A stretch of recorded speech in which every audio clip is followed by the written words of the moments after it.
country. Visit afr.net or your app store today. This is American Family Radio, a listener-supported ministry of the American Family Association.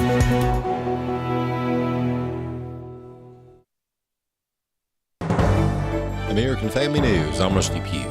South Korea's new president is coming to the White House today to meet with President Trump. South Korea's new president, Lee Jae-myung, just took on the role in June after the prior president was impeached for declaring martial law.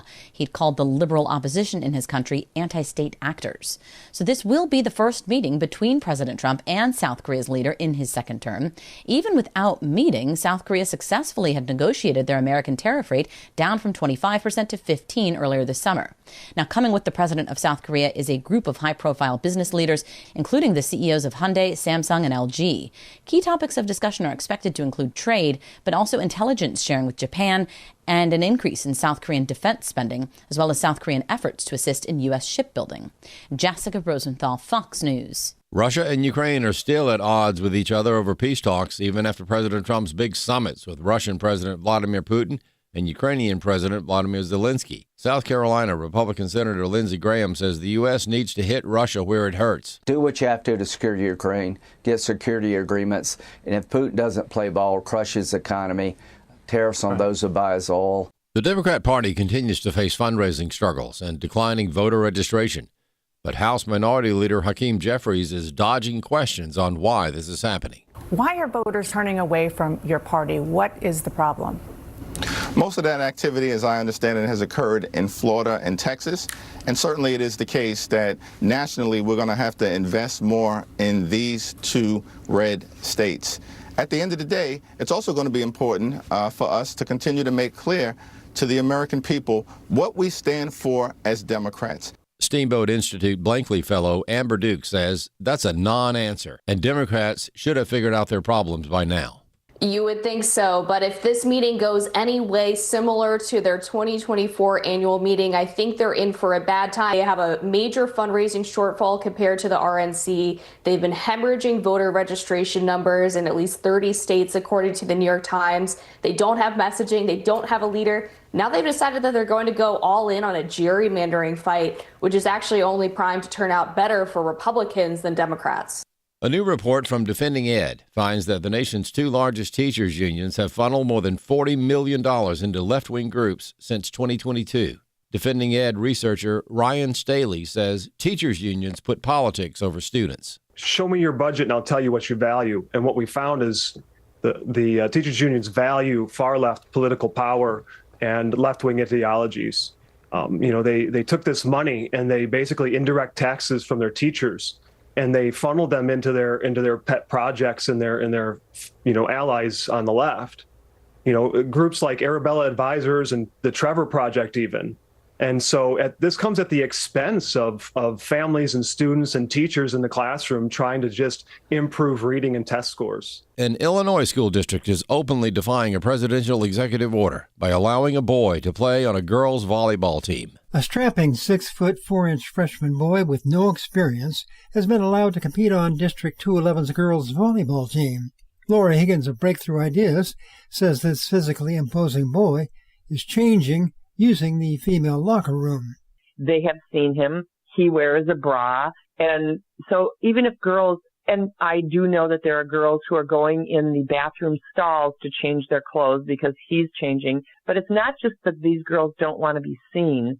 They don't want to see him. They don't want to see boys undressing. Higgins says this situation could quickly be solved by asking administrators and the board to abide by the policy they are imposing on students. They're the leaders. They're the role models. You show the kids that it doesn't matter. You change with your the female teachers, the female administrators, the female school board members. Why don't you change your clothes and you go to the bathroom in stalls next to your male colleague? Higgins notes the district is putting the girls at risk and are putting the district at risk of a lawsuit if a girl from an opposing team is injured by the male player. I'm Bob Kellogg. More news online at afn.net and on the AFN mobile app. I'm Rusty Pugh. 3 simple words: uplift, inspire, and encourage perfectly identify American Family Studios. Since 2011, we've created documentaries, animation, films, and audio to uplift, inspire, and encourage individuals and audiences worldwide, reclaiming media from the filth Hollywood and the world push on us and our children. See what we have to offer your family when you visit AmericanFamilyStudios.net. AmericanFamilyStudios.net. Welcome to Today's Issues, offering a Christian response to the issues of the day. Here's your host, Tim Wildmon, President of the American Family Association.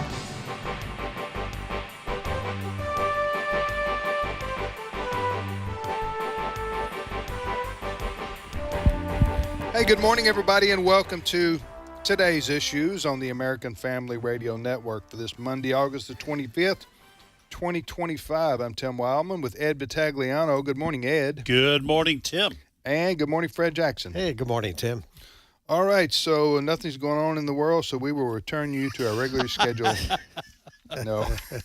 We're going to listen to music now. Yeah, listen to me, elevator All music. the problems have been solved. All right, so a lot to talk about today on this program, the things happening in the world.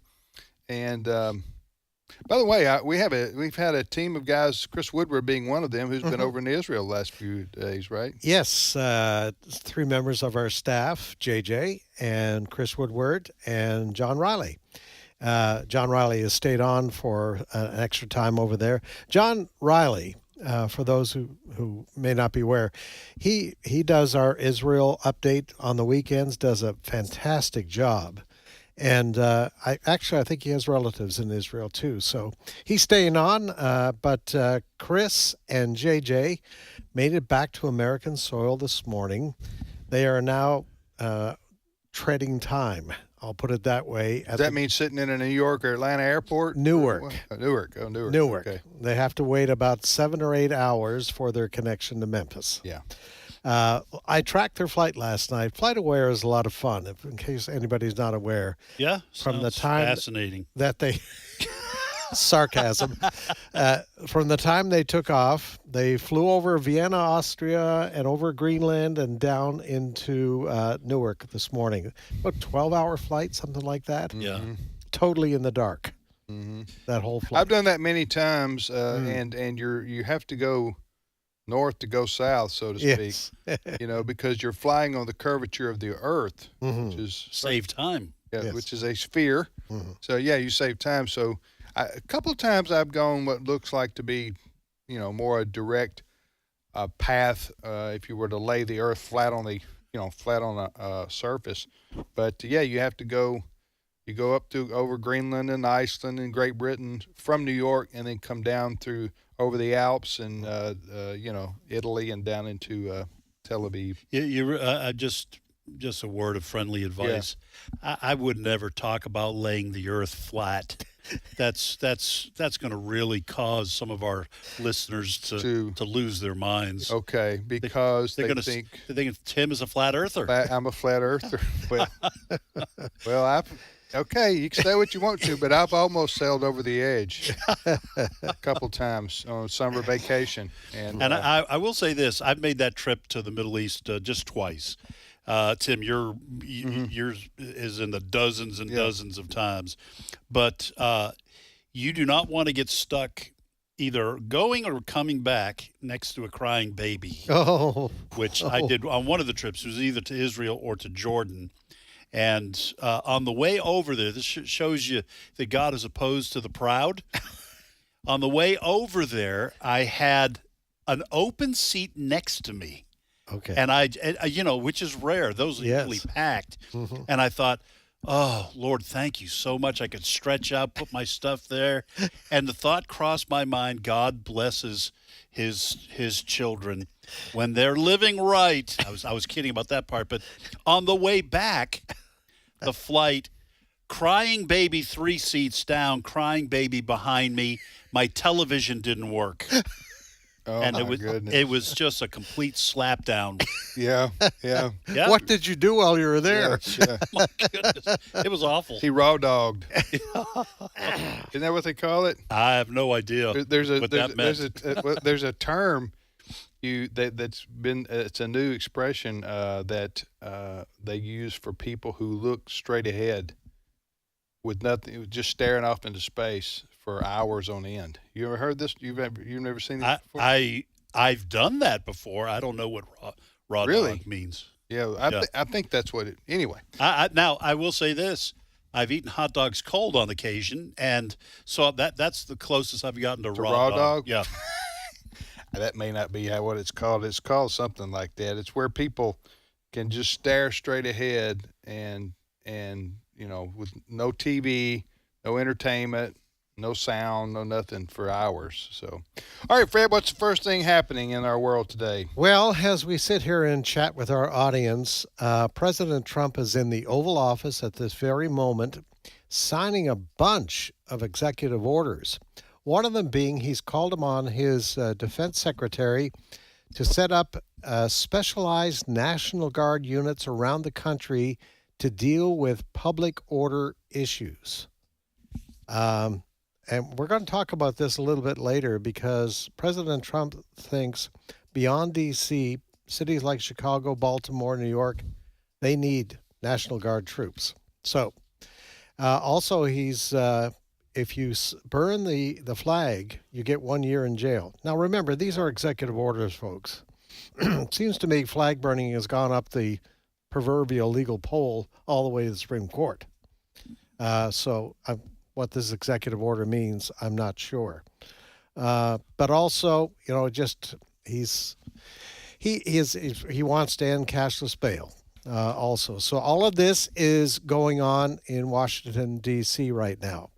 Not far away from D.C., we had breaking news this morning.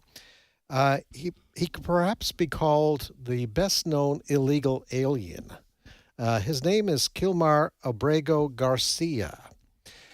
He's the guy who back several months ago was deported to El Salvador along with a bunch of others. And remember the Democrat that went down there and had lunch with him, et cetera, et cetera. Anyway, there was a court order to bring him back. He was brought back to the United States from El Salvador. By the way, he's from El Salvador originally, this guy, this Kilmar Abrego Garcia. They brought him back, and he was charged with human smuggling. And that's in connection to a stop in 2022 in Tennessee, and he had a bunch of people in the car with him. So he's in the country illegally. Nobody's debating that. There is this outstanding charge now. Now, what happened on Friday was he's been held in a detention center in Tennessee. A judge said he has to be let go, and they took him to where he's been living the last several years in Baltimore. This morning, very early, he reported to the Immigration Center, ICE Center, there in Baltimore. Apparently, over the weekend, Mr. Abrego Garcia was given some options. If he pled guilty to the smuggling charges, he could serve a bit of time, but then go to Costa Rica, if he agreed to that, to plead guilty. If he didn't plead guilty, they were going to deport him to Uganda. The report is at this hour he did not plead guilty, and so he is, as of this hour, under arrest. However, his lawyer is already going to court to say that this detention at this point is illegal. So we'll see how that all works out. So that is Kilmar Abrego Garcia. It was very interesting this morning. Fox actually covered this live. He shows up at the ICE Center there in Baltimore, and he's got this throng of people, supporters behind him, including a priest and some others. And he was painted as, just a wonderful, wonderful individual, despite the fact that he broke into the country. And so that's where he is. You're going to see a lot about this guy. The mainstream media, he has become a hero for them because they don't like what Donald Trump is doing with regards to illegal immigration. So we'll see what happens. And so he's not actually been convicted of the human smuggling. That is correct. These are the charges that have been against him. By the way, I'm looking at a story about Abrego Garcia on American Family News. You can check that out on AFN.com. So this is, I think if he had been convicted, it might make a little bit of difference on the part of the mainstream media. But they've never seen a criminal or someone charged with a crime that they didn't love if the Trump administration and the president are on the other side of it, which Trump is because of the illegal status of Kilmar Abrego Garcia. By the way, what is the reason for this deal that the U.S. government has offered to Garcia? If you confess to the human smuggling, you go to El Salvador. If you don't, you go Costa Rica. Yes. If you don't, you go to Uganda. Yes. What's the is that a tougher prison? I guess so. The Trump administration, Homeland Security, they've signed deals with a bunch of different countries now. To take prisoners. And I'm assuming there's a candy in the Costa Rica thing. Yeah. Much nicer country, closer to the United States. If you don't confess, we're going to ship you to Uganda. Yeah. And these countries who have agreed to take prisoners. Yes. We pay them for that. So this is. Oh, there's always money. So there's money going. That's why Yes. they. Okay. Yes. That's their enticement for taking them. Right. Yes. All right, next story. All right. Well, somewhat connected, Secretary of State Marco Rubio announced that he is halting Marco. Marco. Little Marco. I shouldn't have Rubio. done that. I'm sorry. Go ahead, Chris. Anyway, he's halting work visas for foreign commercial truck drivers. And a lot of people who are concerned about the legality of giving commercial driver's licenses to people who can't speak English. That's been around for a while. But all of this is in connection to the incident last week that we reported on. This is a man who entered this country illegally. His name is Harjinder Singh. He was involved in that horrible accident down in Florida. He was driving an 18-wheeler, does a U-turn on a turnpike. A van with 3 people in it slammed into the back of that trailer, and they all tragically died. He and the other person in that truck fled back to Stockton, California. He was arrested there and has returned to Florida. So what we're learning is that apparently there are a lot of these 18-wheeler truck drivers in this country, whether they've come in legally or illegally. They don't know how to read. They can't speak English, and they don't know how to read English signs. And so... Yet they're being hired to drive 18-wheelers for companies? Exactly. Across the country. Yes. This story about unqualified people to hold a commercial driver's license for these trucks, this concern has been around for a long time, long before the incident in Florida last week, that some of these people who do an honest business, who have qualified drivers, are pointing to these other companies that basically hire anything. Of course, the other aspect is this: in California, it doesn't matter if you're an illegal immigrant. It doesn't seem to matter if you can speak English or not or read a sign. They'll give you a commercial driver's license. And that's one of the big problems. Sean Duffy, he is our transportation secretary. He was talking about this. The Mr. Singh, who's now back in custody in Florida, there's a petition that came out on the weekend signed by 2.5 million people asking Florida to go easy on him. Well, Transportation Secretary Sean Duffy was talking about that. Cut number 4. They gave him a full-term CDL. That's reserved for American citizens, to which he is not an American citizen. And we put out a rule, by the way, just backing up a little bit, Trey, in May that says if you got a CDL, you have to speak the language and understand road signs. That went into full force and effect in June. In July, this guy was pulled over in New Mexico and for speeding, and they did nothing to take him out of service. We tested him after the crash. He failed full stop, failed, couldn't speak the language, couldn't understand road signs, and New Mexico should have put his vehicle out of service. And had they, we would have saved those 3 lives. Again, we're going to come out next week with some more news on this. But the bottom line is, follow the rules of DOT in your state, or there will be serious consequences. Well, I'm sorry. Well, this doesn't make the New Mexico Highway Patrol look good at all. Makes them look bad. If what that gentleman there is saying is accurate. Because those 3 lives they'd be still here with us. I would look forward to an explanation from New Mexico. There's got to be records of the stop. Right. These trucks, they have identifiers. My point, the thing that I think about is there are only 2 reasons for a company to hire someone like this. Number 1, they don't have enough drivers. Okay, I'm not saying that's an excuse, but that might indicate why they'll just take anybody. Or number 2, they're paying them less. And if that's the case, these companies should be put out of business or fined heavily because they are paying illegals who cannot drive safely. I say that because they can't read signs, they can't speak English. And they're coming from countries where driving is not an art, okay, unless you're trying to stay alive. He was pulled over for speeding in New Mexico.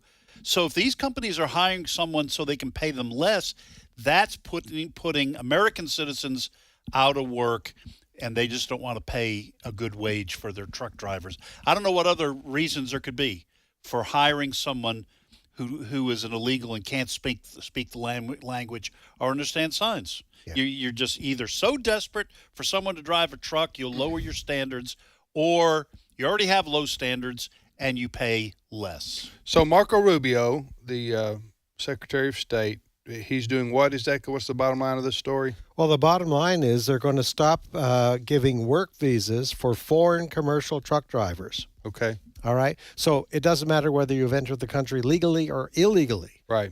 Probably until they get this all sorted out. Well, they keep this from happening again. They want to make sure the basics are there. Number 1, the person can drive, has some degree of experience in 18-wheelers, but more importantly, that they can pass an English test, both reading and spoken. And this guy, Singh, it's been reported, there's 12 things that you have to be able to read English. Yeah. He only passed 2. Yeah. But he still got, in California, California gave him a driver's license anyway to commercial driver's license. Well, once you cross state lines, it's a federal issue. I don't know what kind of trouble the state trooper could get in, the New Mexico state trooper, for letting this guy go. The state troopers should understand federal law, and they should do what they have to do if a person is driving and breaking federal law.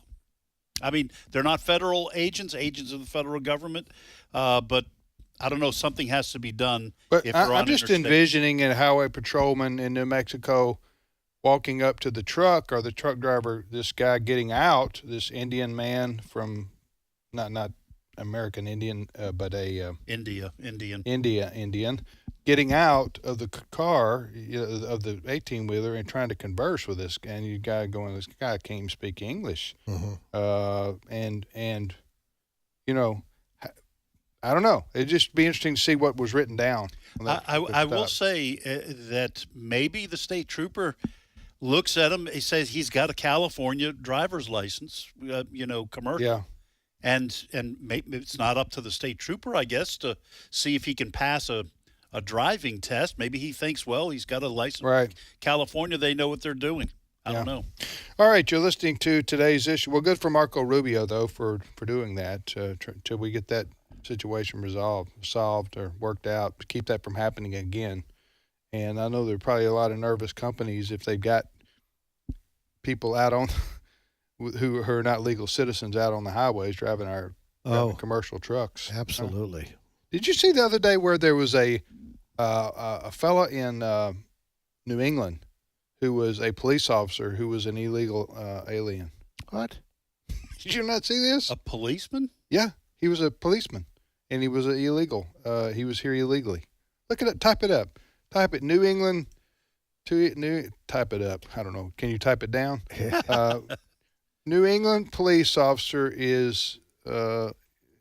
You put him undocumented or illegal, whatever you want to put, illegal alien. See if it doesn't come up. Yeah, ICE. Okay, so this is from the ICE website, Immigration and Customs Enforcement. ICE arrests illegal aliens serving as a local police officer after attempting to unlawfully purchase firearm in Maine. He's a Jamaican national. He attempted to illegally purchase a firearm for his employment as a local police officer. Yeah. So he was arrested in Maine. Now he was employed as a reserve police officer. Right. But still, that's Maine's probably a sanctuary state. I doubt they even asked for a proof of citizenship. Pretty liberal. Wouldn't you say? Pretty liberal. Yeah. There you go. So he was going to be a police officer there, though.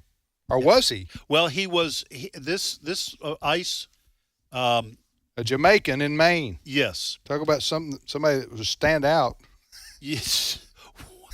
Well, yes. Am I right? Well, that accent is what you're talking about, right? Well, yeah. Well, and this says that he was. Hey, Mon. Hey, Mon. You're going to have to pull over that. He was a reserve police officer. Okay. But he was not apparently issued a firearm, so that's why he tried to illegally purchase a firearm, because they didn't give him one for his reserve officer position, and that's when they caught him. Wouldn't you think you would ask for proof of citizenship before you hired somebody to be a police officer? Wouldn't you think? This guy didn't even have a lawful visa. This press release from ICE says he lawfully entered the United States September 24th, 2023. However, he violated the terms of his lawful admission when he overstayed his visa. Yeah. So if you're hiring people for reserve officer status, do you not check to see if they have a lawful visa? This is just getting bizarre. To your point, it may very well be that somebody loses their job in Maine because they, wink, wink. We'll give you a job. We're a sanctuary state. Mm-hmm. Yeah, you won't stand out at all. You'll blend right in. In Maine, a Jamaican in Maine, kind of like that. That would make a movie. That'll make a movie. Like Cool Runnings or something. Yeah. Take a break a little early here. All right. What did you say? You combined Canadian with Jamaican there, Fred. What did you say? Hey, Mon. Hey, Mon. Hey. Hey, Mon. Hey, Mon. All right. We will return with more after this short time out. You're listening to the radio program Today's Issues on the American Family Radio Network.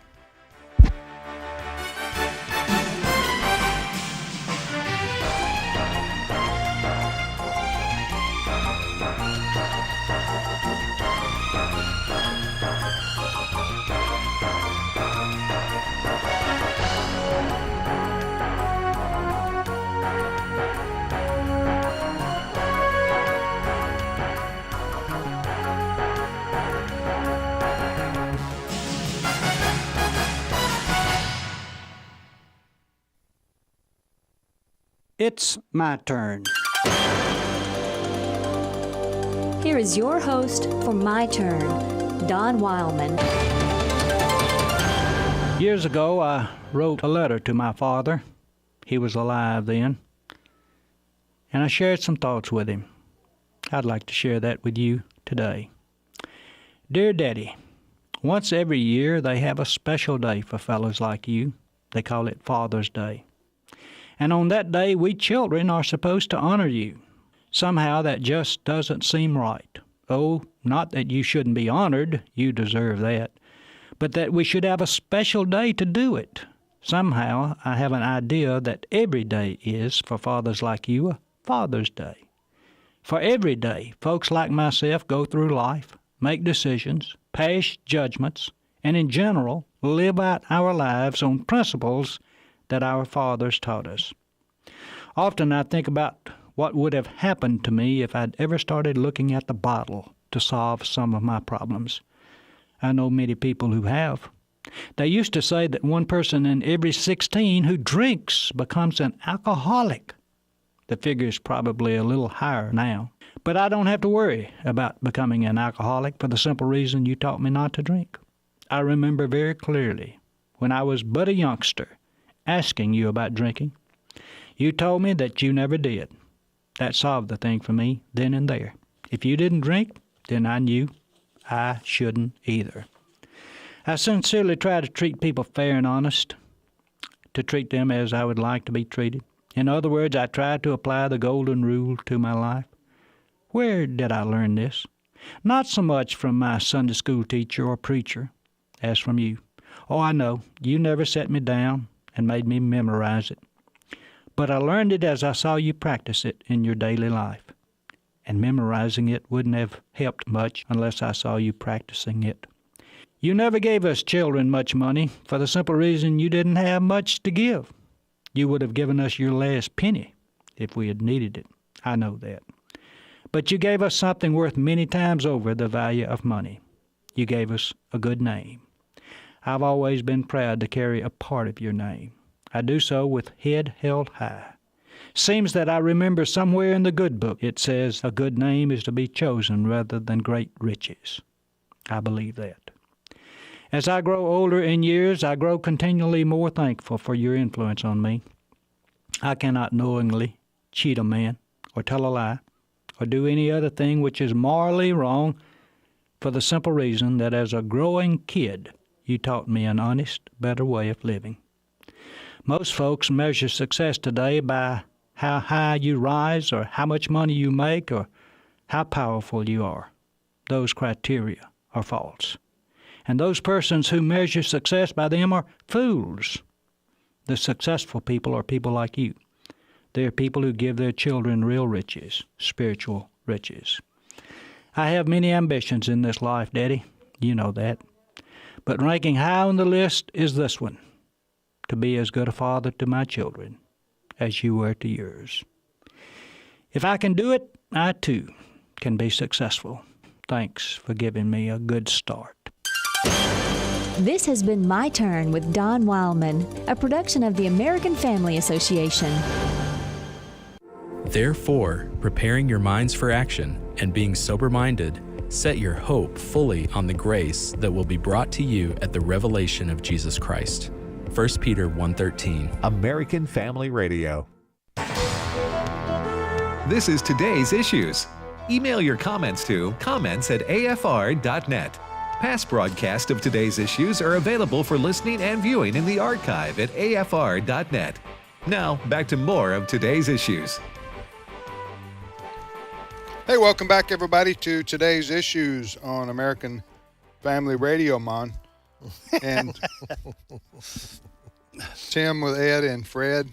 Got that Jamaican accent going, Tim. If you missed the last segment, then that's what that was referencing, and we really don't have time to review that again. No. Because we are apt here from time to time to rabbit trail. And yes. And if we go back to the last segment, and we will rabbit trail again. I'm not sure what you call that. If you rabbit trail, if you rabbit trail twice to revisit the first rabbit trail you took. I don't know. That's a good question. You need to invent a word. I'll research that. Research that or invent a word for it. All right. So our guest in studio is who, Ed? Yes, we have Ann Cockrell, who's a co-host of Hannah's Heart, heard Saturdays at 4 a.m. Central Time and 5 p.m. Central Time on American Family Radio. And we want to talk to Ann about Hannah's Heart second annual Bibles for Babies campaign. First of all, Ann, welcome to Today's Issues. Thank you so much. I'm glad to be here. Now, I want to ask the obvious question. Okay. How does a baby read a Bible? But before we get to the campaign, tell our listeners who might not be aware, maybe they don't listen to the radio on weekends or whatever, about Hannah's Heart.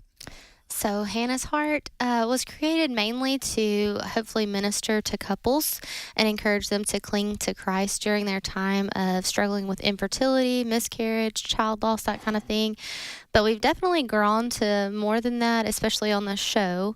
If people listen in, the show has covered things from adoptions to failed adoptions to singleness, but you're, wanting to have babies, but you're not married. And so we've covered child loss and even how to help crisis pregnancy centers. What percentage of couples deal with infertility? It's a very staggering statistic now. We have the newest statistic of there's 1 in 3 pregnancies end in miscarriage. So 1 in 3. And then it's 1 in 8 couples that struggle with infertility. So it's 1 in 3 pregnancies end in miscarriage? 1 in 3. Is that? I know we're chasing a rabbit here a little bit. It's related though. It's related. So is that number going up? That number's going up. Okay. Yeah, that number's gone up since we started Hannah's Heart. When we first started Hannah's Heart, it was 1 in 4. And now, as of last year, the statistic went to 1 in 3 at the beginning of this year. Is it okay? So is this because the statistics, keeping the statistics is becoming more efficient? Or do we have some sort of trend here, and any idea why that would be going up? Well, you could take me down a rabbit hole. Okay. If you wanted me to get into all of that. You would only be speculating, I right? would be speculating. Now, there's some, proof in the pudding of what all we're taking in. Just as Americans, the things that we breathe in daily, the things that we eat, the hormone disruptors, and the lotions that we use, and the candles that we burn, and the Glade things that you plug in on your wall, those things are all hormone disruptors. College football has nothing to do. College football. Okay, I don't think so. We're safe on that. We're safe on that one. Okay, all right. Now, Tim, but you may have to stop using some of your lotions, Well, I was for your thinking skin. that. I was thinking when she said body lotions. Your Axe body spray, that kind of thing. Those kinds of things, which I'm very dependent on. Yeah, I always see you rubbing your hands, Yes. I can tell you about some better lotions. Natural. Natural. Yeah. All right, so the Hannah's Heart program airs weekends, 4 o'clock Central Time on Saturday and 5 o'clock Central Time on Sunday on American Family Radio. Tell us about specifically. We're gonna ask people for money right now. We're asking people for money. Are we not? Yes, we are straight up. I guess not. This is a very. I like this campaign. I like this campaign. Okay, what are we doing? What are we doing here? So what we are asking for and encouraging for people to do is you can donate $10, and that provides 1 Bible. And I know it does sound silly, Bibles for babies, because babies can't read. But our local pregnancy center here in Tupelo, where we're located, is Parkgate Pregnancy Center, and they started doing this a little over a year ago, providing Bibles for women and young girls who come in and have a positive pregnancy test.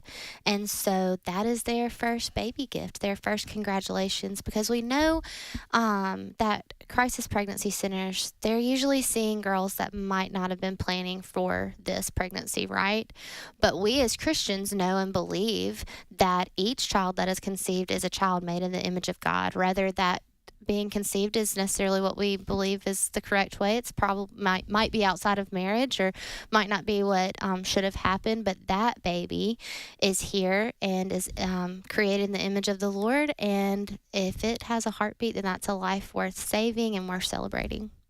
And so the Bibles are for the mom. For the moms. But that is also to get them thinking in terms right. of Jesus Christ, in terms of when they raise their babies. So what inspired me when I talked to my friend who is the director of Parkgate Pregnancy Center here, she told me a story that they had this kind of was random to get the Bibles at first, and that was before we were involved, but they gave a Bible to a young girl who came in, and she said, I've never had a Bible before, and she kind of didn't understand, like, why are you giving me this? The baby's not here yet. I just had my first positive pregnancy test.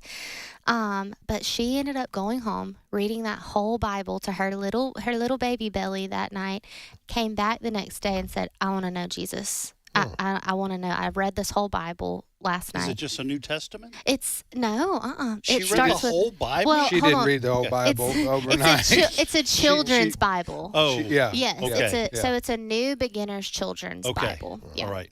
It's something that I grew Sound up. like you didn't believe it, Ed. Well, I was just, maybe she's skeptical. a speed Yeah, reader. I'm glad you clarified. Yes. Yeah. Oh, Speed my reader. She was a speed reader. So New Beginners Bibles for children. Yes, it For is a $10. children's But Bible. you're saying she read that and witnessed to her, Yes. and she got saved. Yes, and so it was That's like awesome. at Parkgate, that's when Andrea was saying, she was like, we've always felt the need to provide physically for these women. We got diapers and formula and bottles, clothes, things like that. But are we providing the spiritual needs? And that's actually number one. Amen. And so they, at Parkgate, they offer parenting classes for the mom and the dad, or if the dad might not be in the picture, the mom and her mom, things like that. And so once you go through these parenting classes, you then get like a diaper bag full of things. And so they wanted the Bible to be the first part of that. Okay, how do people parenting give class. $10? People give $10 by going to afr.net, and it is our homepage. And so you just click on the link there, and you can donate that way, or you can call in at 877-616-2396. How you do that again? Give that information. $10 buys a Bible that's given to a young lady who is in a situation where she has a unexpected or unwanted pregnancy. And That's right. Okay, go ahead. So you can go to afr.net and just click on the link there. It's there provided for you, Bibles for Babies right there.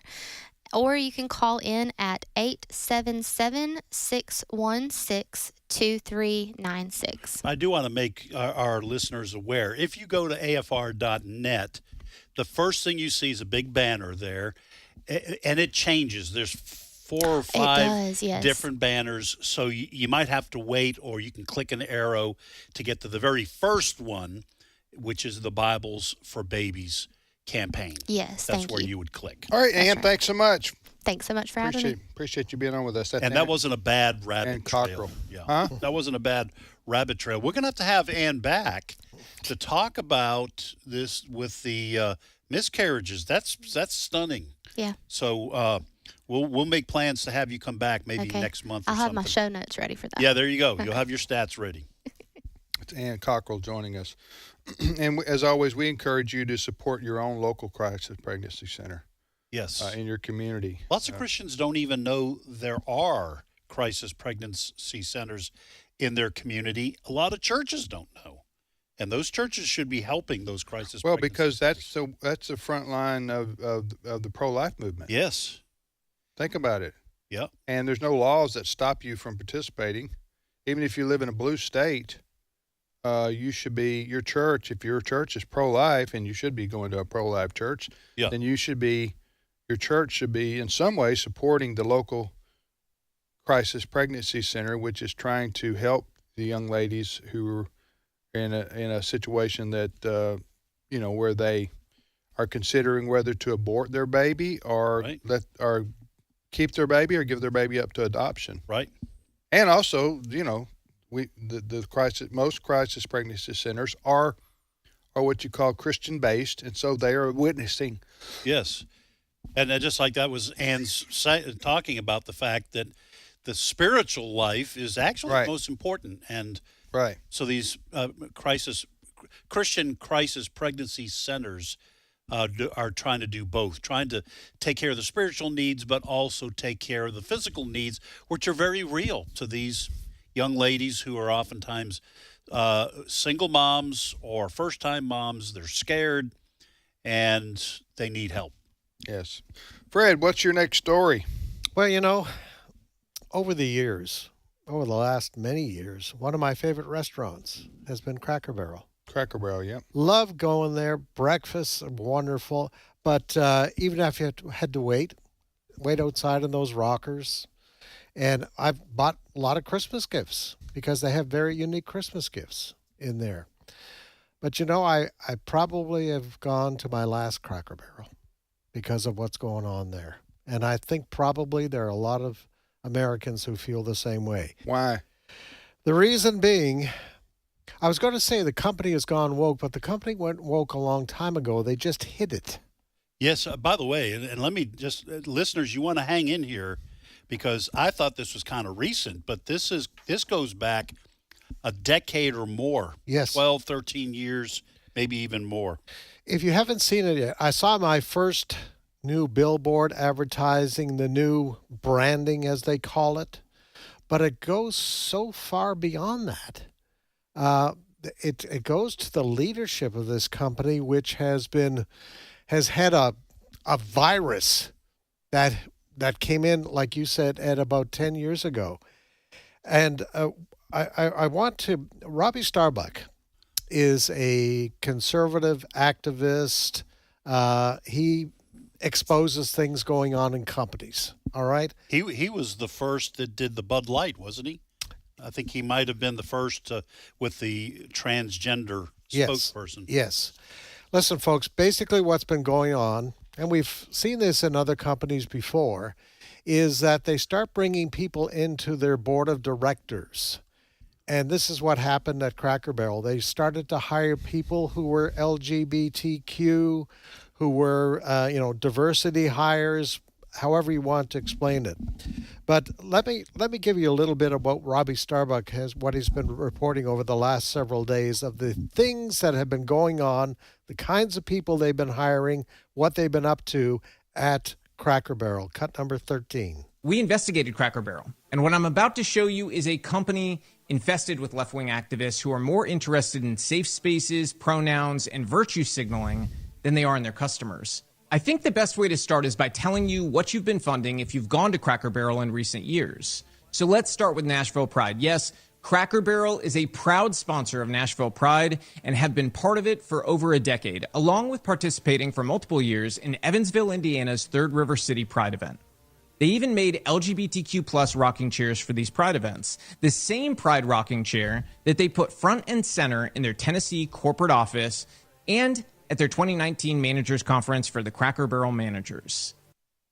All right, and it goes well beyond that. Their involvement, gay pride parades, all of these sorts of things.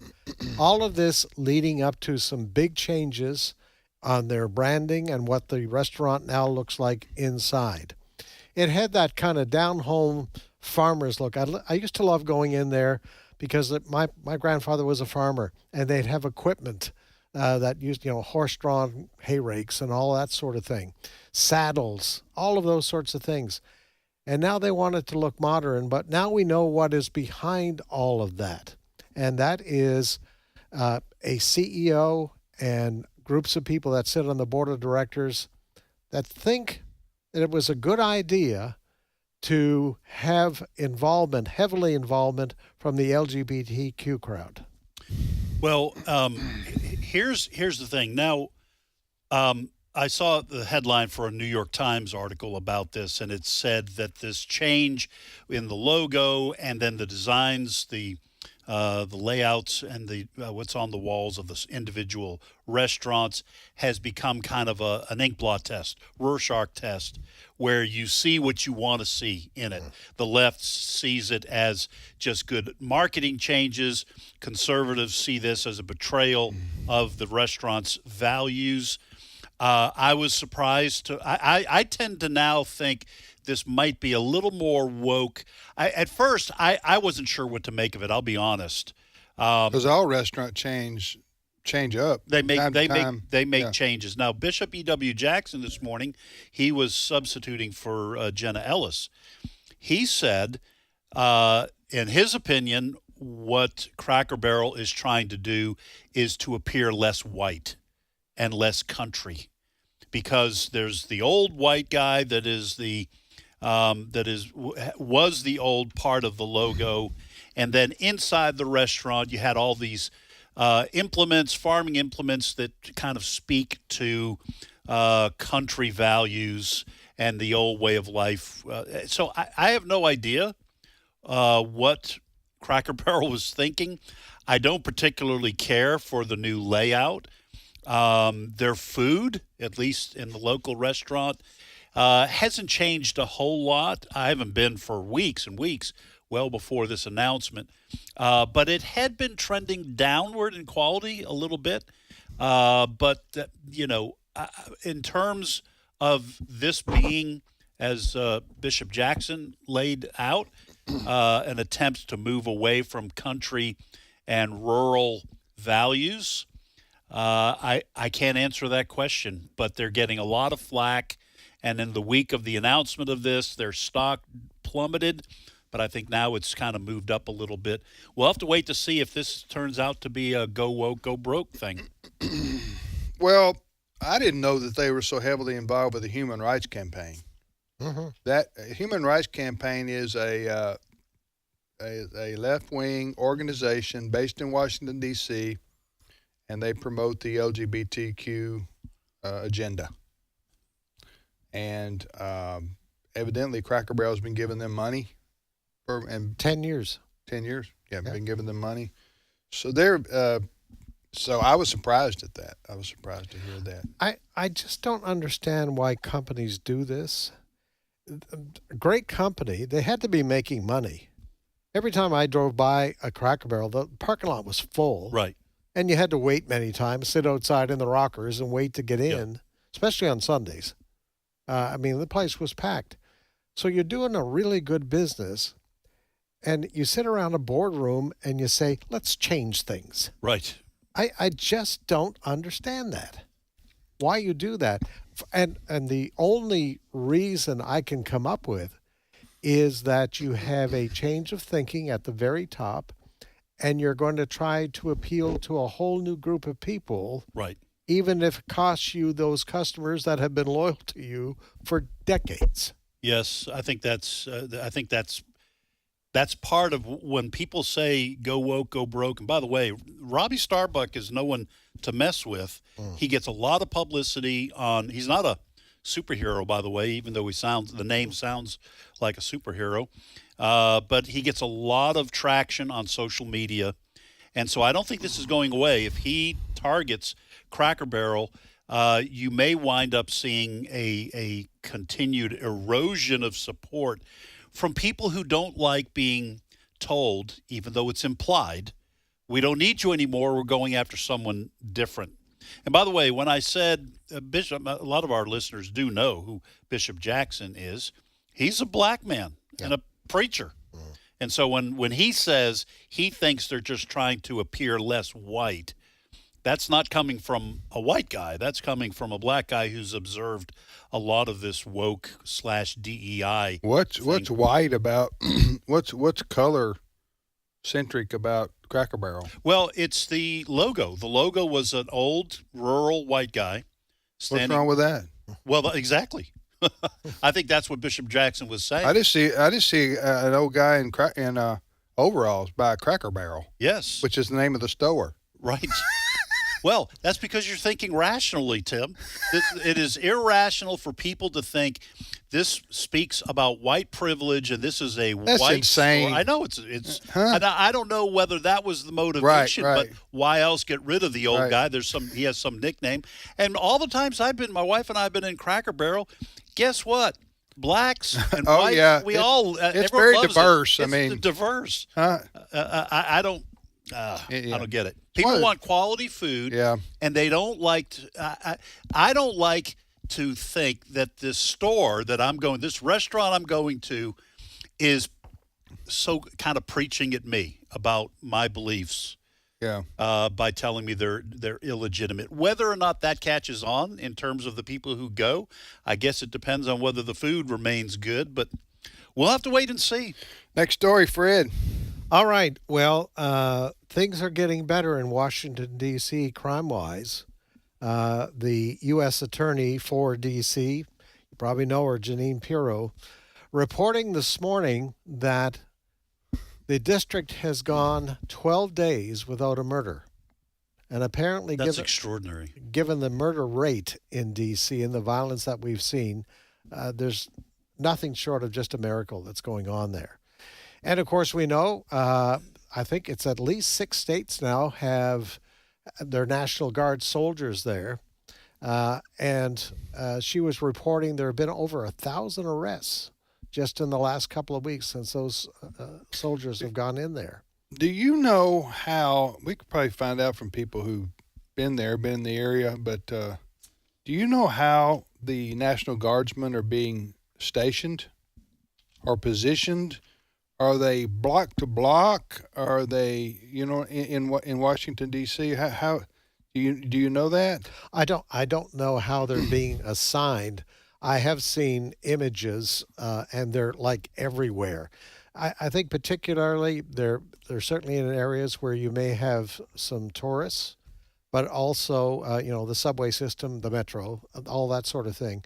But also, I mean, they're out there 24/7. And so they're in areas that maybe they're known where there have been gangs and crime in the past where people have congregated, starting trouble, all of that sort of thing. So that's where they are. But it is, it is a miracle. There have been no murders in that city now for at least 12 days. By the way, I did a quick Google search, and this says their duties, talking about the more than 2,200 guardsmen from D.C. and 6 states. Their duties include presence patrols, monument security, traffic control, checkpoint operations, and supporting the D.C. Metropolitan Police Department and federal law enforcement partners. They are stationed across all 8 wards, including at metro stations, Union Station, the National Mall, and in neighborhoods like the Wharf and Logan Circle. You haven't had a murder in 12 days? 12 days. And the murder rate there would normally probably have a few. One of the worst in the country. Yeah.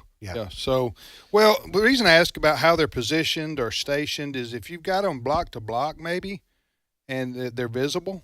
I'm talking about the National Guardsmen, even though they're not really trained police officers. Right. But just the presence of the National Guardsmen themselves would prevent gang activity or crime activity on that particular street. It says that they are authorized, talk about National Guardsmen, authorized to carry service-issued firearms, including M17 pistols and M4 rifles for personal protection. So M4, that's what they use in the military. But this probably is not going to surprise you, but President Trump thinks this would work in other cities. And he's named a few: Chicago, Baltimore, and New York. Well, the mayor of Chicago, Brandon Johnson, not taking a liking to that at all. Cut number 6. Well, again, the city of Chicago does not need a military-occupied state. That's not who we are. Here's the bottom line: they don't have police power. There's nothing they can do. These are federal troops. They do not go through the training that our police officers go through, so they cannot even enact police authority. We're not going to surrender our humanity to this tyrant. I can tell you this: the city of Chicago has a long history of standing up against tyranny, resisting those who wish to undermine the interests of working people. We're not going to back down. We're not going to cower. We're not going to bend. We're not going to break. We are Chicago. We are the soul of America, and we will maintain that posture from now until. Well, Janine Pirro responded to what the mayor of Chicago had to say. Cut 15. You know what my response to that is? You know what tyranny is? Tyranny is when you can't walk outside and go to dinner. Yep. Tyranny is when they shoot you and the person walks out of jail before you get out of the hospital. Tyranny is when people are not made accountable. And they should hope that the president comes in with this unified force. And his joking only 9 arrests, I'll tell you what the good news is that this mayor can't figure out. The good news is that they're afraid to commit crimes. When you have an increased law enforcement, people in the community, especially the crime-ridden community, they're saying, thank you. They're afraid to commit crimes because they know they'll be accountable. Johnson ought to hope that the president comes there to clean up the mess in Chicago. That won't happen. She's a firebrand. Now, the Chicago mayor, Brandon Johnson, is an incredibly leftist loon. But my personal opinion is I don't think it's constitutional for the president to send troops into cities where they're not requested.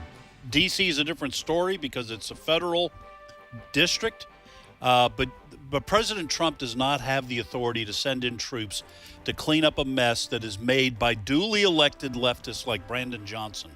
That is up to the people who live in Chicago to vote in somebody who will do what needs to be done when it comes to crime. All right, we're going to take a short time out right here. You're listening to Today's Issues on American Family Radio. Tim, Ed, and Fred. Parrish Alford will be joining us after the break. You're listening to AFR. Stay with us.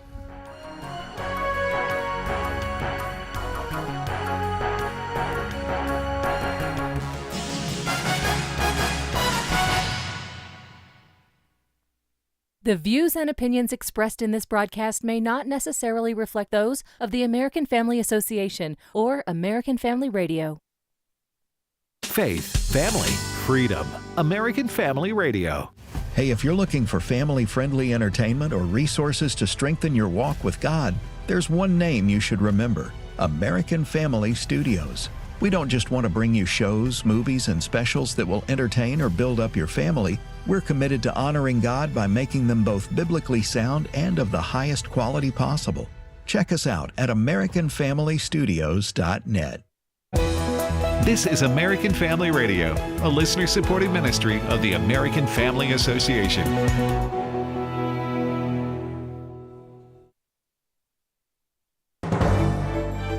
American Family News, I'm Rusty Pugh.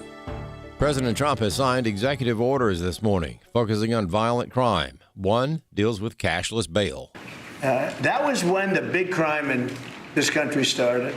And I can tell you who did it, when, but I don't want to do that because others followed pretty quickly. But that was when it happened. Somebody kills somebody, they go in, don't worry about it, no cash, come back in a couple of months, we'll give you a trial. You never see the person again. And I mean, they kill people and they get out. Cashless bail. They thought it was discriminatory to make people put up money because they just killed 3 people lying on a street.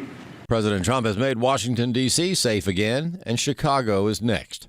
The president says he will send in troops and stop the violent crime in the Windy City. But for some reason, Chicago Mayor Brandon Johnson doesn't want that. The president has spent hundreds of millions of dollars to arrest 9 people in D.C. You know, clearly he's demonstrated that he doesn't have a level of consciousness to understand what it takes to run cities, not to mention an entire country. Attorney for the District of Columbia, Janine Pirro, responded to that.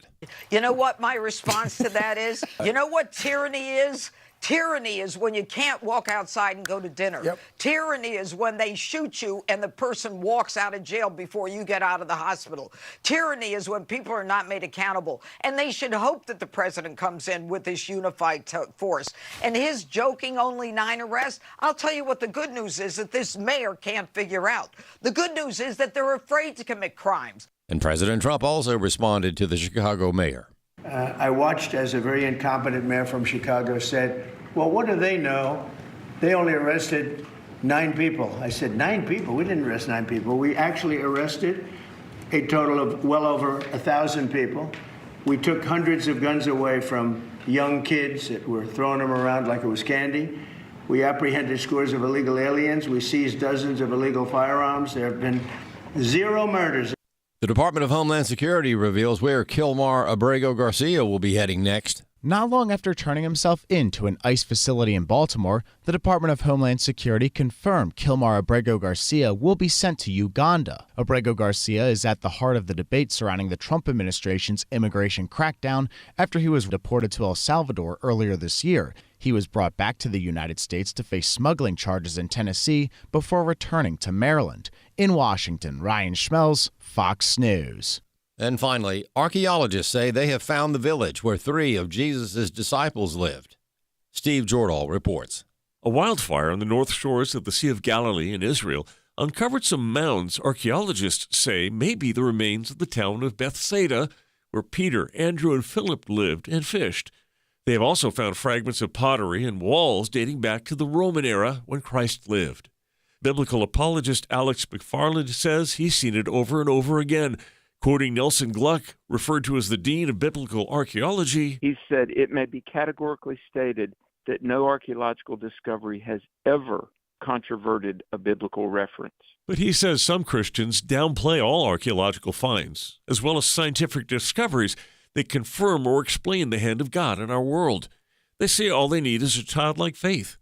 McFarland says that's all well and good, but For a skeptical world, I don't think it's wrong at all to cite these evidences, which are just voluminous in number, that validate the Bible. McFarland says Jesus himself pointed to physical proof of biblical truths. Christ physically rose, and he pointed to the tangible nature of his resurrected body as proof that he had risen. He says ours is not a blind faith, but a faith validated by the evidence time and time and time again. In fact, what's not valid is obstinate unbelief in the face of all this compelling data.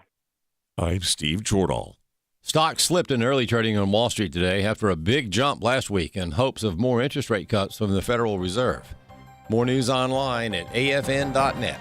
I'm Rusty Pugh. AFA Action takes attacks on the family seriously. The enemies of the family constantly employ new tactics to try to sneak past our radar. They know if we stand together, their evil plans will fail. Your gift to AFA Action allows us to stay vigilant against their onslaught. And if you give this month, you'll receive access to the Cultural Institute video When Your Faith is Illegal by Frank Harbor on AFA Stream as our thanks. You can make your gift today at afaaction.net. Today's Issues continues on AFR with your host, Tim Wildmon, president of the American Family Association.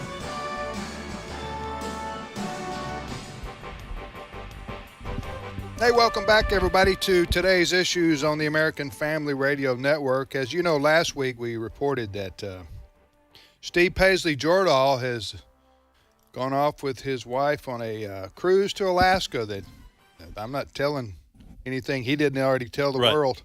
Right. So they're cruising up to Alaska and back, right, Ed?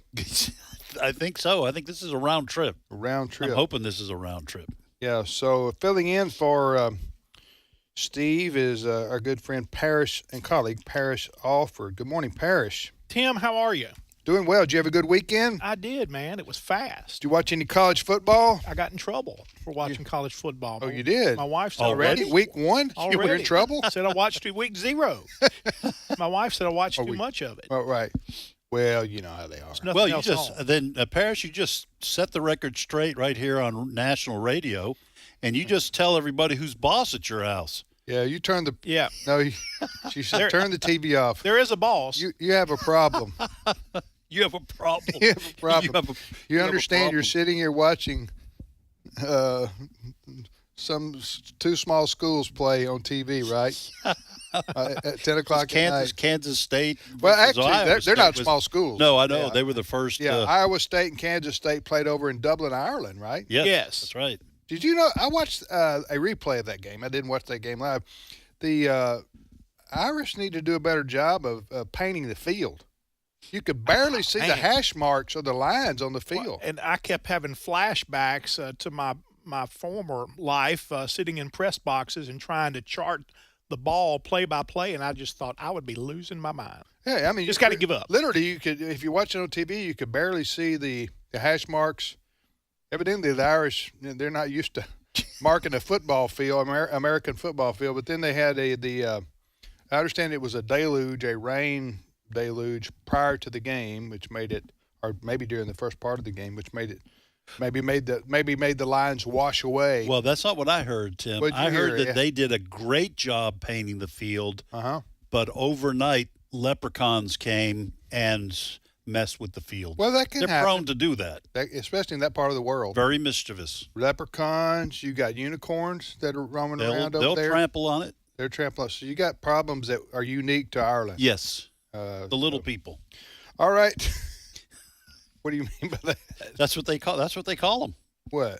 Don't you remember the old Disney movie Darby O'Gill and the Little People? You don't remember that? And it was the little fairy creatures in Ireland. Ireland. Okay. Oh, Darby O'Gill. Is that where we get leprechauns from? Leprechauns are little. They are. That's right. They're the very mischievous little people which that's is a reference to the fairies. That's actually a stereotype that's very hurtful. For leprechauns? Yeah. Yes. Because all of them aren't mischievous. I'll tell you what. I'll do. All of you leprechauns that are out there in our listening audience, Yes. if you've been offended, you go ahead and email me, and I'll try to make things right. Right. Do that. Because don't email me. I'll send you some Lucky Charms. Well, there we go again. See, that's just wrong. That's gratuitous. Yes. All right, Parrish, what's your first story? Well, Tim, the first story is Trump, and will he or won't he go into Chicago? I believe you guys were discussing this a little bit earlier. I heard on Fox News before I came in here that he says, I may or I may not. Talking about President Trump. Yes. Okay, so just to review, and most people know this, President Trump initiated a basically make America's capital safe, our capital being Washington, D.C., and he's brought in the National Guard from around the country and to aid the Washington, D.C. Metro Police and to help patrol and make safe our nation's capital, and it is working. It's not any surprise. You got more cops, you got less crime. That's just the way it is. Okay? So, and by cops, I mean also by extension the National Guardsmen that are there serving in a law enforcement capacity. Now, so that made people think, well, if it can work in Washington, D.C., why can't it work in other cities, American cities that are crime-ridden? And the data suggests that maybe Chicago needs a little help in this area. I mean, they lead the nation in homicides. Do they? 573 in 2024. You mean straight up the number or per capita? Straight up the number. Now, if you want to talk per capita, Jackson, Mississippi says, hold my sweet tea. Oh, yeah. At 78 per 100,000, Jackson, Mississippi leads. Is more dangerous per capita. Yes. And then Memphis is not far behind. Yeah. Memphis, Tennessee, unfortunately, was cited the other day by the FBI, I think, as the most dangerous city in America. So the violent crime in these cities out of control. However, I would issue a cautionary tale here tale maybe is not the right word, but to a caution. A caution. Yeah. To President Trump and his team. Ed, you mentioned before the break. Okay, Washington, D.C. is a unique situation. It's a federal city. It's a district. But President Trump, you doubted whether he has the constitutional authority to start sending the federal guard. I don't think he's going to do it. I think he's just talking out loud. But to send in the National Guardsmen to Chicago or Baltimore, anywhere else I don't think he has the constitutional authority to do that. I think that the governor of a state usually requests the help of the federal government in disaster areas. The National Guard generally is not trained to do law enforcement. They are trying to do law and order, though. They keep order when you have a national. The Washington, D.C. District Police to do their job. I am looking at a CNN article because President Trump was live. We couldn't hear what he was saying because we're on air. But it says President Donald Trump signed an executive order today that the administration says will task Secretary of Defense Pete Hegseth with establishing, quote, specialized units in the National Guard that will be, quote, specifically trained and equipped to deal with public order issues. So we'll have to wait to see if that gets fleshed out and we get more details into what that means. I generally don't like the idea of federal troops, of a federal police force. And if they are going to be doing arrests in some of these cities, I don't think I like it. I'm just going to tell you. It need to be the FBI then, or some other federal agency that's already in existence. If it's federal laws broken. Right. If it's just city ordinances or state laws, that should be. This is a question of federalism in my mind. And if Chicago's Mayor Brandon Johnson and the city council want to ruin that city, you get what you vote for. in Chicago. I agree. And you don't send in the federal Try to save troops. them from themselves. Yes. Parrish? All right. Well, I'm wondering, Tim, you hit on this earlier. Is this just Trump talking out loud to bring attention to the problem, to create awareness, to make people think outside the box for solutions? Well, if somebody's in my opinion, and I agree with Ed here, somebody's giving him bad advice. If they're telling him it's a good idea to create some kind of a federal force, law enforcement out of National Guardsmen from around the country and send them into various cities, like you've done here in Washington D.C., as we said, Washington D.C. is a set aside. It's a federal city. It's not so. That's different. It's different legally, constitutionally, and every other way. So, bad idea. If this is what the idea is, that is to create a force made out of National Guardsmen that would be sent into cities just for the purpose of general policing, I don't agree with that. Right. Now, unless you had something like but in this case it would be like the governor needs to call out. The governor of Illinois needs to call out the National Guard to help in Chicago. He would have the authority to do so, and you know what I'm saying? Right. So anyway, we'll see what happens there. Now, the reason we don't know much about what President Trump is proposing, other than this CNN article, said, other than what CNN said, is because it was just on the news feed that we have, and there was live video, and that's when he was announcing this. So Trump likes to troll, though. Trump likes to troll, and this could be trolling. You know what I'm saying? Troll. Yeah. I need to quit saying that so much, but you understand what I believe? Yes. Okay. In other words, that he doesn't really intend to do this. He just wants he likes getting a rise out of the left. He wants to see their heads spin off. Yeah, he wants to own the libs. Right. Right. And so and so that's part of it. He wants the women on The View to go ballistic. Yes. So he can say, calm down. Yes. All right, next story, Paris. All right, a New York State appeals court has thrown out the $527 million civil fraud penalty imposed. I wasn't going to pay it anyway. Mm-hmm. I'm imposed against Donald Trump. Oh, okay. All right, my bad. I thought they was talking about me, and I just don't have I don't have that kind of money. Not laying around. Not laying around. So President Trump, this is a big deal. Yeah. Is this the one where Attorney General James of the state of New York went after Trump on charge? Yes, issued on August 21st, 2025. Okay. They threw that out, found that it was excessive. Business fraud, what they accused him of, right? Yes. And then it was demonstrated during that trial that basically this was politically motivated by the Attorney General. In fact, she said when she was running for office that she was going to go after Trump. Right? Yes. Yeah. Now, Trump on Truth Social over the weekend said, total victory, all caps. Yeah, well, it was. That means it's really a total victory. It was overturned by a state appellate court in New York, right? Yep. So that's a big deal because they're probably all liberals.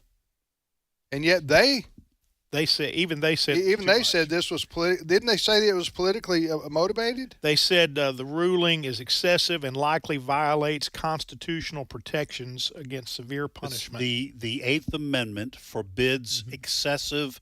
That's called the excessive fines clause, and so it ensures that fines and forfeitures in criminal cases are not grossly disproportionate to the offense committed, which this clearly was.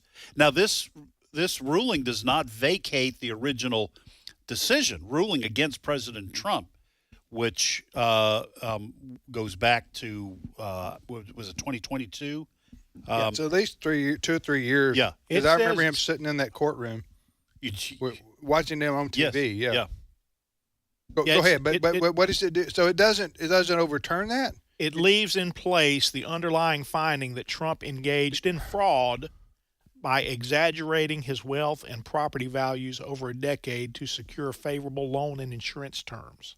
which I thought was ridiculous. So myself, the ruling. Well, that's one of those things to me. You know how you can say, well, you can find something on everybody?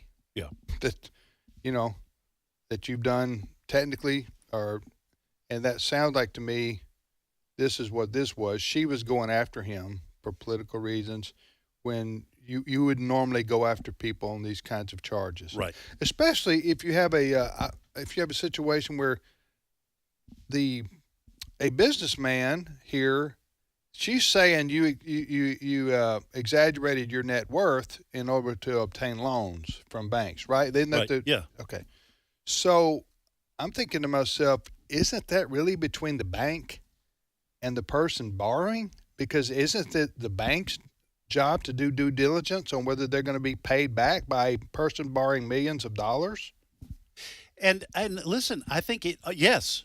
And I also think that evaluating the worth of properties that you might put up for the loan is probably just not a number that everyone agrees on. If you say, I think this property is worth this, and I have these. That's why the bank does their job. Yes, exactly. The bank says, okay, you're going to borrow $10 and you say you have property that's worth $15. We're going to go check it out. Yeah. We're going to go look at the property. We're going to compare it to other properties around the area, the comps, as they say, and we're going to figure out whether what you're saying is you're going to borrow this money, or we're going to be able to get our money back. And the banks didn't have a problem loaning President Trump, then Donald Trump, the businessman in New York, money. And they said in the trial, we would have been happy to do more work. Yeah, I think it was a German bank. He had always paid all these loans back. Now, he did have some bankruptcies along the way. Well, in his you 40 mentioned years, 50 years. That this was politically motivated by Letitia James going against Trump. Well, Trump, now in office, is going after Letitia James. Really? That's surprising. Isn't it, though? Yeah. I mean, that's not like him. Well, it's forgive and forget with Donald Trump. No, it ain't. It's just get revenge. So look at John Bolton. That's true. That's going after story. They're going after John. The FBI is going after John Bolton like the FBI went after Donald Trump. Is that right? In fairness, this is the Justice Department. Okay, oh, not the FBI, which is politically separate from President Trump, but maybe not really. Well, I don't know why. Listen, I'm just spouting off. I don't know why they're going after John Bolton. I'm sure there's a technical, legal reason. I'm just saying it appears like, John Bolton got on Trump's bad side. Yeah. It appears like Trump's. Well, he's got something against the Doobie Brothers, obviously, right? Oh, wrong Bolton. Michael Bolton? I'm sorry, I got the Boltons mixed up. I think you got the whole singing groups mixed up. Yeah. Totally. It's not about the Doobie Brothers. You need to stay with Doobie sports Brothers news. Was Michael Bolton on the Doobie Brothers? No. Yeah. Michael McDonald was. Michael You McDonald? got your Michaels mixed up. I got everything mixed up. Yeah. I thought Michael Bolton was Michael McDonald, the lead singer for Kiss. Michael, I didn't rabbit trail this. Y'all did. No. Or Parrish did. He tried to. He's fitting right in. He tried to. Anyway, I don't know what the actual situation is with John Bolton, the former national security advisor, right? His home got didn't the FBI search his home? I thought you said Justice Department. The FBI is under the Justice Department. I don't know. Yes, they did. They raided his home and took boxes of stuff. John Bolton, who's basically known for his mustache more than anything. Am I right? The interesting thing about John Bolton, and I won't go, he was a beloved conservative for many years. Yes. I know I had a lot of friends who were mutual friends of his. And then he went to work for President Trump. He was on TV a lot. President Trump likes to hire people who've been on Fox News in particular, and he hired him, and they didn't jail, okay? Right. President Trump and John Bolton did. He was national security advisor. Yeah, that's what I said. For Trump. That's what I said. Okay. All right. No, just a minute ago I said the same, but you were looking it up at the time. I was ignoring what I said. But I understand why. I thought you had asked the question, was he? Okay. But True, I was not listening. So That's what my wife says a lot. So what? So there's no idea of why his John Bolton's yeah, because he ticked house Trump was off. searched. I mean, in other words, what they're investigating. I don't know. They got some reason. Okay. And I'm just joking around here. I should probably not even let my home be raided. I don't even know. I'm just saying it appears, if you don't have anything, it just appears like he's being pounced on because he was crossways with Trump. Okay, that's what the left would this probably says, say. and this comes from MSNBC, so you can trust this. You can trust this. This is part of an investigation, and you have to have search warrants to go into someone's home. You do. So that requires judicial approval, as this article says. Whether Bolton leaked sensitive national security information to the press in order to damage Trump. Well, that must have been when he left. Yeah. So that would be the pretext, apparently, for this investigation. Yeah, next story, Parrish. We got about 5 minutes to go. Parrish Alford with us today and doing a great job bringing the news last week, filling in for Steve Paisley, Jordan. Next story, a United States mom visiting in Vienna tracks down – visiting in Venice, tracks down pickpockets. I saw this story. By using the Find My phone, Find My Apple device, using that app, track down pickpockets to get back passport, credit cards, that sort of thing, and caught up with the pickpockets, and they were arrested. So this woman's a superhero. Yeah. This is like something out of Batman, where she went to the Batcave and found out where her AirPods were. That's our presumption is here that the Find My app on her phone was able to locate the I think some AirPods maybe, but that obviously were an stolen Apple along product. with the credit cards. Yeah. And then she grabbed the girl, I guess what the girl pickpocket might have been part of a little team, by the hair and pulled her back. Yeah, the little girl was screaming. Waited till police to get there. How old was the girl? Like she was a young teenager, didn't right? See an age. Didn't teenager. She's kinda anyway, young. so is an American tourist in Venice, Italy. Yes. Get pickpocketed, and the mom finds out through her app where her stuff is, and goes and finds the person. It happened to be a young girl. I say young girl, looked to me like to be maybe 14, 15, 16 years old. Yes, and she grabs her by the hair and holds her there. A couple of girls. So the police get there. But pickpockets usually, I have no personal knowledge of this, they usually operate in pairs or groups. This was more than one. Doesn't say how many. It was more than one girl. Yeah. Yeah. Oh yeah, pickpockets. They're usually work together because a lot of them, and you go to any major city in America or tourist site where you're going to be walking around out in the open, they're going to warn you against pickpockets, especially somewhere like Venice, Italy, right, where you are in close proximity to humans. A lot of tourists. A lot. Yeah. A lot walking here, there, and the other. You're bumping up against people, and so pickpockets are very prevalent. And now I have heard, especially in the larger cities in Italy, Rome, they say you go to Rome, watch out for pickpockets, and there's all kinds of advice on I thought you were going to say do like the Romans. I was going to say that would be. They pillage. You don't need to, huh? They're pillaging. The Romans? They have a history. They're pillaging the tourists. Rome, beautiful city, but again, I say beautiful in the art and in their way, and the history and things that you see. But yeah, you have to be careful. Have you ever been pickpocketed, Parrish? I've never been pickpocketed. Have you ever played pickleball? I have not. Not done that either. Have you ever had anything to do with pickles? Like them on a hamburger. Like them on a hamburger. That's what I'm talking about. Have you ever been, seriously, have you ever been the victim of a pickpocket? No. I avoid people. The only way I could probably get pickpocketed is at church because I'm not around big crowds of people. Has that ever happened to you at church? No, not that I know of. My wife and I would like to go. I'd like to go to to Greece or to Italy. I've never been. I'm half Italian, half Greek. I'd like to go, but only if there's not a lot of people. You think I could do that?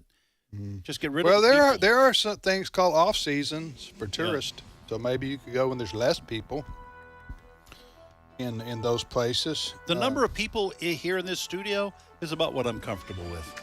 Right. I don't like big crowds. And I've never attempted to pickpocket you. No. I can assure you. I can say the people here have been very good about that. Yes. Thank you, Parrish. Glad to be here. All right. I like pickles on my hamburgers, too. Me too. In fact, I complain if there's not pickles available to put. You complain? If there's not dill pickles available for my hamburger, I do. It's got to be dill. I have a visceral reaction. Can't be sweet pickles. It's got to be dill. Sweet pickles on hamburgers? Dill pickles. That's un-American. You got that right. We will see you back here tomorrow, everybody. Have a great day.